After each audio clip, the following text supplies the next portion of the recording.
Hi guys, and welcome back again to Freckle Finance. It's that time again. It's time for my early retirement update. So it's been about 3 months since my last video, and actually there has been a difference in timeline for retirement, and so I'm really excited about that.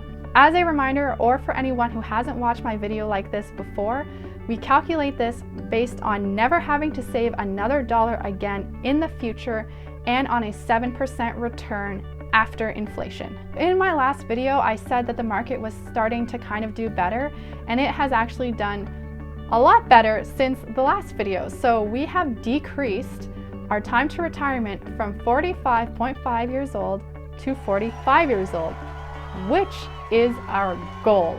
So it's kind of cool that we're sort of on track for our goal now, which we were not previously. And I do want to point out that that doesn't mean that we will be actually able to achieve our goal. These are based on calculations, not on what will actually happen in the future in terms of our investment.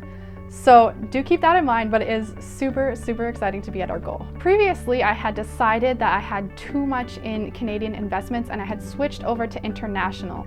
So those investments are still doing well, but Canada is actually peaking back up again and it's starting to do well.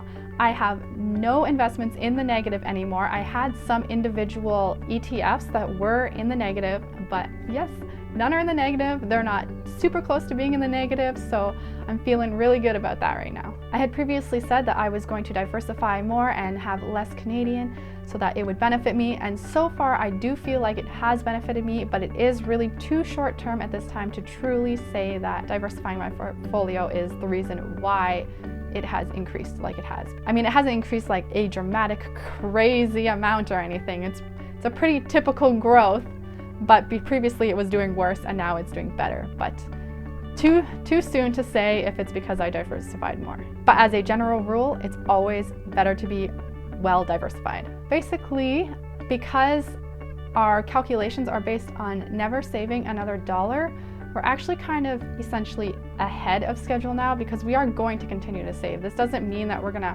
up and stop saving or anything, but we're kind of at a point of discussing maybe we'll relax a bit on our frugalness. Well, not frugal, we're still gonna be frugal, but relax a bit on being tight with not buying things. You know, there might be some things that we're looking at maybe buying in the future that will cut more into our cash flow and reduce the amount that we can actually save, but will be beneficial for us because we're not just going to start going out and buying this and that and whatever thing and it doesn't benefit us. Like, we want to make sure if we're buying stuff that it does benefit us, but I feel a bit like we might have been working really, really hard and focusing on early retirement, and now we're going to pull just slightly back from that a bit.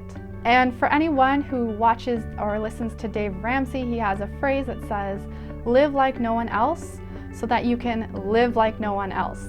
So I kind of feel like we did live like no one else in the sense that we were far tighter on our budget than anyone else that we know in a similar income level, and we stocked up on our money. We have quite a significant amount in savings, and now we can start leading our way into, but not fully getting into, living like no one else, as in being able to spend our money less cautiously in a sense. What enjoying our money more means, we haven't quite figured out. It's at the beginning stages. We are very cautious in the sense of we have discussions about if we're going to start enjoying our money more, and honestly, we've enjoyed our money in the past too. It could be something as simple, well, but expensive, as buying a car or just going to nicer restaurants more often. So this is not going to take a huge chunk out of what we save necessarily. Well, a car would, but the restaurants wouldn't, because it probably wouldn't be more frequently. But a car has significant benefits to us, and I honestly really enjoy going to nicer restaurants, and I think that for happiness level, that's more enjoyable for me as well. So overall, we're really happy with how our investments are doing and how we are on track to retire at 45 years of age. However, we are cautiously excited because, as I said, you never know what's going to happen with the stock market in the future. Next month, the whole market could crash like it did in 2008, and we could be way behind schedule again. So cautiously excited. But as well, we will still have a lot of time to recover if anything in the near future does happen to the market. If you like this video, you should click subscribe so you can follow my journey to early retirement. As well, give this video a thumbs up for diversification. Let me know in the comments down below how your retirement savings is doing and if you can retire early, at what age it's currently set to be in place. And remember, no matter what your financial situation is, make sure to have a great day.